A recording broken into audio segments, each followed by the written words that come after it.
Sometimes the hardest part of faith isn't believing, it's finding the words when your heart feels tired. There are seasons when prayers come easily, and seasons when all you can do is breathe and hope God understands. That's why 60 Prayers for Strength, Peace, and Trust in Every Season was created, not as a replacement for Scripture, but as a gentle guide when you need help putting your heart into words. Each prayer is written for real-life moments, when you feel overwhelmed, when you need peace, when trusting God feels harder than usual. If you're walking through a season like that, this book is here to walk with you. You can find 60 Prayers for Strength, Peace, and Trust in Every Season by Walk With Him. The link is in the description. And now, let's continue with today's devotional. What do you do when you've got nothing left and the bills are still coming? Not I'm a little short this month. I mean nothing. Zero. The cupboard is empty, the account is drained, the creditors are knocking, and you're standing in your kitchen wondering how you're going to feed your family tomorrow. Today we're going to one of the most overlooked miracles in the Old Testament. It doesn't get the press that the Red Sea gets. It doesn't get the fame of David and Goliath. But for anyone who's ever been financially desperate, emotionally empty, or spiritually running on fumes, this story might hit harder than any of them. We're talking about a widow, a prophet, and a jar of oil that wouldn't stop pouring. 2 Kings 4, starting at verse 1. The wife of a man from the company of the prophets cried out to Elisha, "Your servant, my husband, is dead, and you know that he revered the Lord. But now his creditor is coming to take my 2 boys as slaves."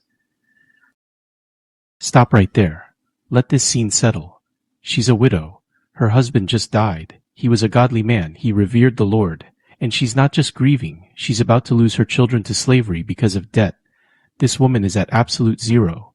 No husband, no money, no options, and the clock is ticking. Verse 2. Elisha replied to her, "How can I help you? Tell me, what do you have in your house?" And she said, "Your servant has nothing there at all, except a small jar of olive oil." There it is. The question that anchors this entire series, what do you have? And her answer is heartbreaking and beautiful at the same time. Nothing, except. She almost missed it. She said nothing first, and then, oh wait, except a small jar of oil. Something so insignificant she almost didn't mention it. Something so small it didn't even register as an asset in her mind. But that small jar of oil was everything God needed to work with. Verses 3 and 4. Elisha said, "Go around and ask all your neighbors for empty jars. Don't ask for just a few.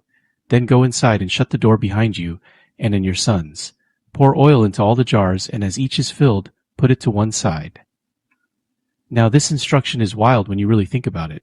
She's broke. She's desperate. She comes to the prophet expecting what? A handout? A word of comfort? Maybe a connection to someone who could help? And Elisha says, "Go borrow empty jars from your neighbors." Not full jars, empty ones. Imagine being this woman. You're already humiliated by your situation. You're already known in the neighborhood as the widow with the debt. And now God's prophet is telling you to go knock on doors and ask people for their empty containers. That takes a different kind of faith. That's vulnerable faith. Public faith. The kind of faith that risks looking foolish before the miracle shows up. And then Elisha says something crucial. Don't ask for just a few. In other words, your capacity to receive determines the size of your miracle. If you bring 5 jars, you get 5 jars of oil. If you bring 50, you get 50. God's supply is unlimited, but your containers aren't. The miracle is limited not by God's ability to pour, but by your willingness to prepare for the overflow. Verses 5 through 7. She left him and shut the door behind her and her sons. They brought the jars to her, and she kept pouring. When all the jars were full, she said to her son, "Bring me another one." But he replied, "There is not a jar left." Then the oil stopped flowing. Read that again. The oil stopped flowing, not because God ran out, but because she ran out of jars. God was still pouring. God was ready to keep going. The supply was infinite, but the containers were finite. The miracle ended when the preparation ended. That is one of the most powerful principles in all of Scripture. God's provision doesn't stop because he runs dry. It stops when you run out of room to receive it. The question isn't whether God has enough, The question is whether you've prepared enough space for what he wants to pour. And notice, this happened behind closed doors. Shut the door behind you and your sons. The miracle was private. Nobody saw it happen.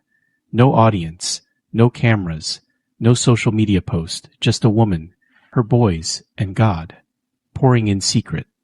Some of God's greatest miracles happen when nobody's watching. Verse 7. She went and told the man of God, and he said, "Go sell the oil and pay your debts. You and your sons can live on what is left." The oil didn't just cover the debt. There was enough left over to live on. God didn't just meet the need. He exceeded it. Sound familiar? 12 baskets left over. Best wine saved for last. Oil that keeps pouring until you run out of jars. That's who God is. I want to camp on this principle because it's life-changing. Don't ask for just a few jars. Your faith capacity determines your miracle capacity. Think about your life right now. Are you asking God for big things or safe things? Are you preparing for overflow or just enough? Are you showing up with 5 jars when God wants to fill 50? A lot of us pray small because we're afraid of being disappointed. We lower our expectations so the gap between hope and reality doesn't hurt as much. But God is saying, bring more jars, dream bigger, prepare for more. Because I have more to pour than you have containers to hold. Your business plan is a jar. Your savings account is a jar. Your faith declaration is a jar. Your willingness to step out is a jar. Every act of preparation is another empty container set before God and saying, I'm making room for what you want to do. Let me give you 3 things from this story. First, God starts with what you already have. She had a small jar of oil. That's it. And God didn't say go find something better. He said start pouring with that. Stop waiting for the perfect resource, the perfect timing, or the perfect situation. Start with the small jar. Start with what's in your hands. God multiplies what you give him, not what you wish you had. Second, faith requires action before evidence. She had to borrow jars before the oil started flowing. She had to knock on doors, collect containers, line them up, and shut the door, all before she saw a single drop multiply. The miracle was on the other side of the action, not the other side of the proof. If you're waiting to see the miracle before you act in faith, you've got the order backwards. Third, God's supply outlasts your capacity. The oil didn't stop because God was done. It stopped because she was done. She ran out of jars. Let that humble you and challenge you at the same time. Humble you because you realize God has more for you than you've been making room for. Challenge you because maybe it's time to go get more jars. I relate to this story more than almost any other in the Bible, because I've been the person standing in the kitchen with a small jar of oil wondering if it's enough. When I started building my brands, Walk With Him, Culinary Brush, Biz Club Podcast, all of it, I didn't have a team. I didn't have investors. I didn't have a blueprint. I had a laptop and a conviction that God told me to pour. So I poured. Into episodes nobody was listening to. Into a website nobody was visiting. Into content nobody was sharing.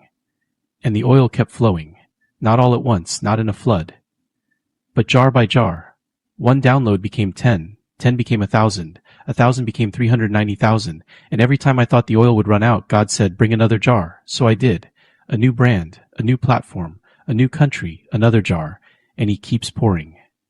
The only thing that will stop God's flow in your life is a shortage of jars. So stop playing small. Go borrow more. Here's what I want you to do today. I want you to take inventory. First, what's your small jar of oil? What's the thing you already have that you've been dismissing as not enough? Name it. Second, what jars do you need to borrow? What acts of preparation has God been asking you to take that you've been putting off? The business plan, the savings account, the application, the conversation. Those are your jars. Go get them.